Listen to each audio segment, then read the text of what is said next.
Hello everyone, I'm Matthias Becker with WW2 In the Eyes of the Beholder, and today we have a special episode about camouflage during World War II, specifically why it was used more in the Pacific theater versus the European theater, and overall, why it wasn't used very much until later in the 20th century. So without further ado, let's get into the video.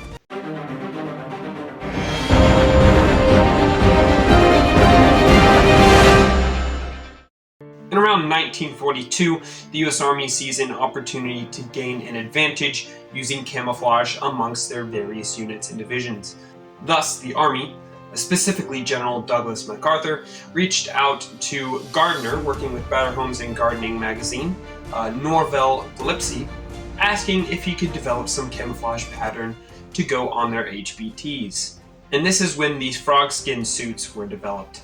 Douglas MacArthur requested around 150,000 of these jungle suits that would be distributed amongst various Marine and Army divisions.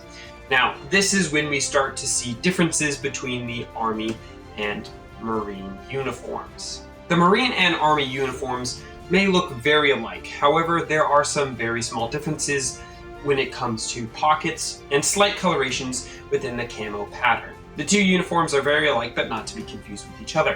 In 1943, when the US started to experiment with these different camouflage patterns, they originally developed the frog skin suit. This was a full body suit, I guess you could say, that was a uniform. There was no separate pants and shirt to this uniform, there was simply a zipper. Now the units that were given this uniform for testing despised this uniform. It made it extremely hard to use the restroom and even harder to get in and out of.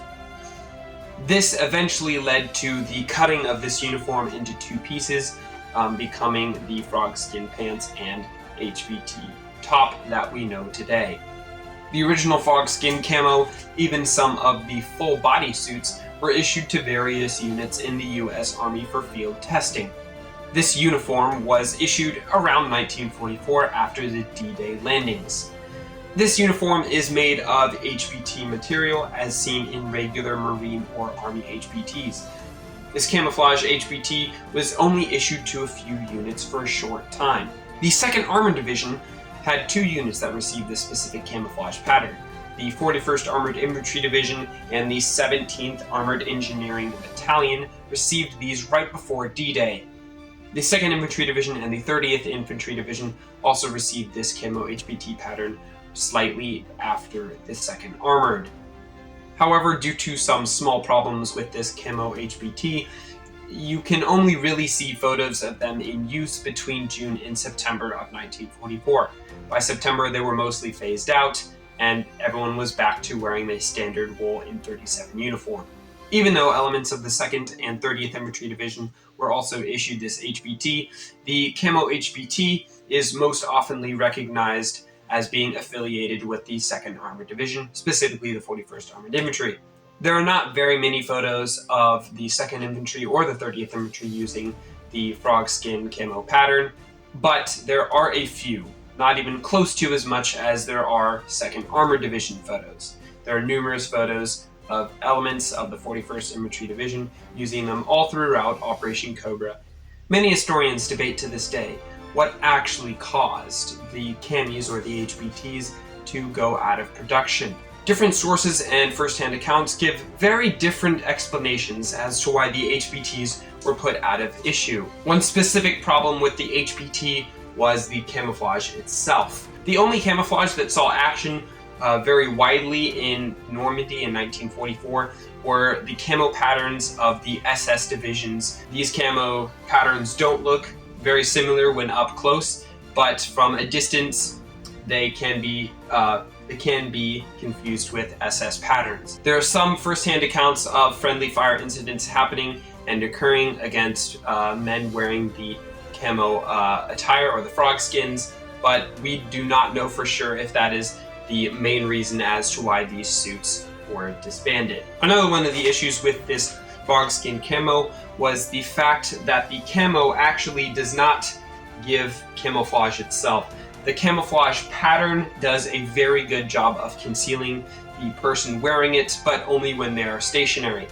The movement of this camo actually tracks the eye to the movement of the camouflage, rather than hiding them amongst the brush and foliage. And some historians believe that that is one of the main reasons that the camo HBTs were put out of production and saw the loss of issuing to other units. Another issue with the camo HBTs was the lack of practicality. Many of you may know that M37 wools are pretty hot on a hot summer's day. These things are very insulated and they serve a lot better in the winter, but they can get pretty steamy in summer.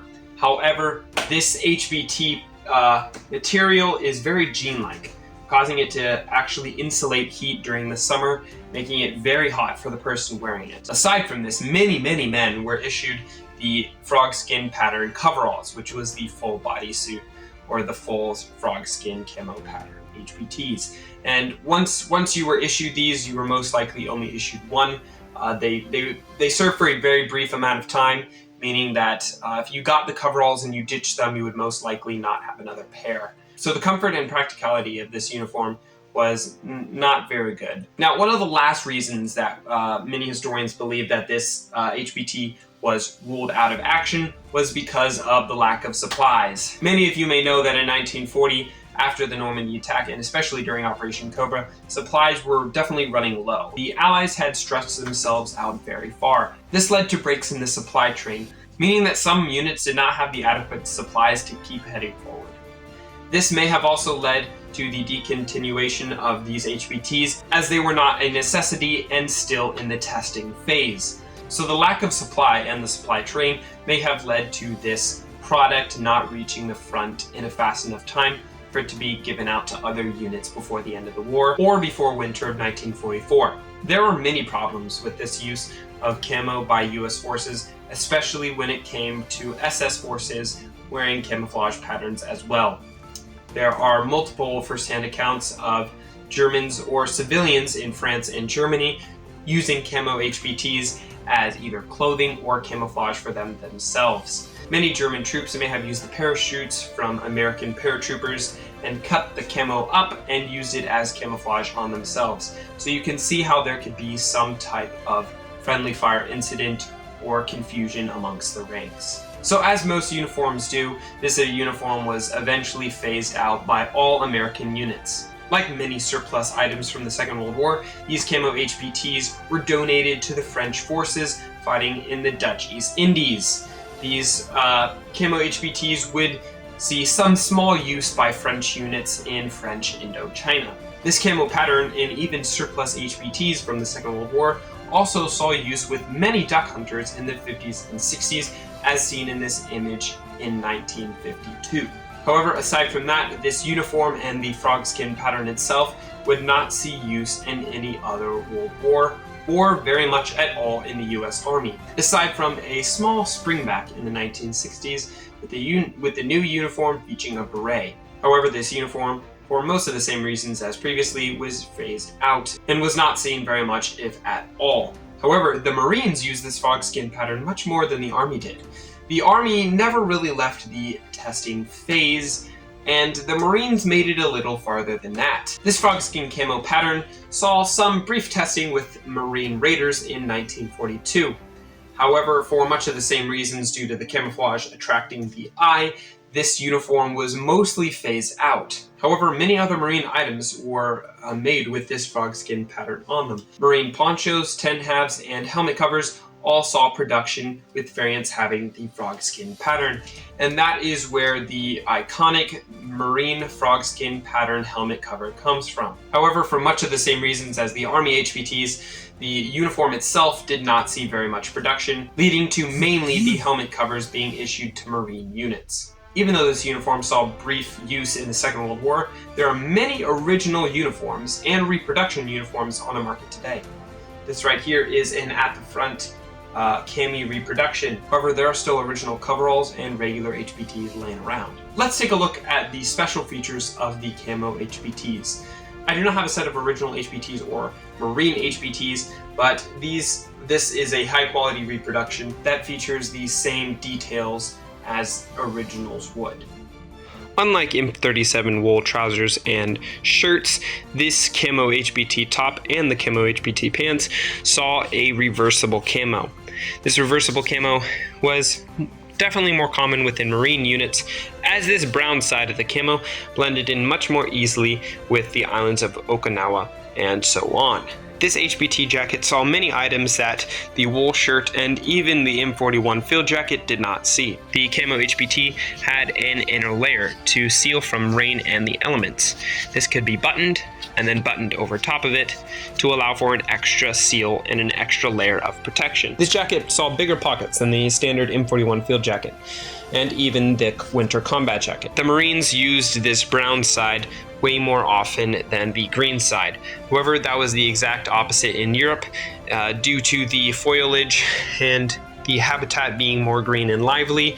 The army units never really used the brown side of the HBT. Here I have two sets of cami HBT bottoms, and here you can see this one is way more worn and this one is almost brand new. Now, like M37 wool pants, you see this button up fly here. But unlike M37 wool pants, there are many different features on this HBT bottom that are way more practical and useful. For one, you have the optional suspender buttons, both 4 on front and 2 on back. This one is missing one, but this one has the both of them on the back. This camo HBT also comes with reinforced knees. This is very, very helpful as the knees are twice as thick as the rest of the pant. Also, unlike in M37 wool pants, these camo HBTs have buttons that allow for you to adjust the ankle size of your pants. One of the biggest differences between the HBT and the M37 wool trousers is not only in the camo, the regular HBTs saw this too, was the fact of the humongous pockets instead of regular pockets that you would see on M37 wool trousers. There are no slanted pockets that go into the pant, it is just this huge pocket. Now, this is the same with all other HBTs, especially reproduction models have a very frustrating fly if you're trying to take a pee. It makes it virtually impossible to without sliding your pants down. During its use in the US Army, the HBTs would be used as the pants, and then you would wear your standard M37 wool shirt or flannel tucked into your pants. The camo HBT top would also be worn, but you did see vast amounts of mixed matching when it came to this HBT uniform. You would see soldiers wearing the HBT bottoms and the M37 wool shirt or flannel, but you would also see soldiers wearing your HBT camo bottoms, your M37 wool shirt, and your HBT top over it. You would see both of them sitting next to each other. Mixed matching did occur.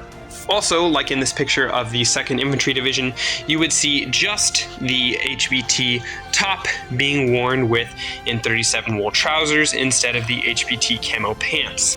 Third option was to wear your standard winter combat jacket or tanker jacket, as seen mostly with the 2nd Armored Division with your cami bottoms.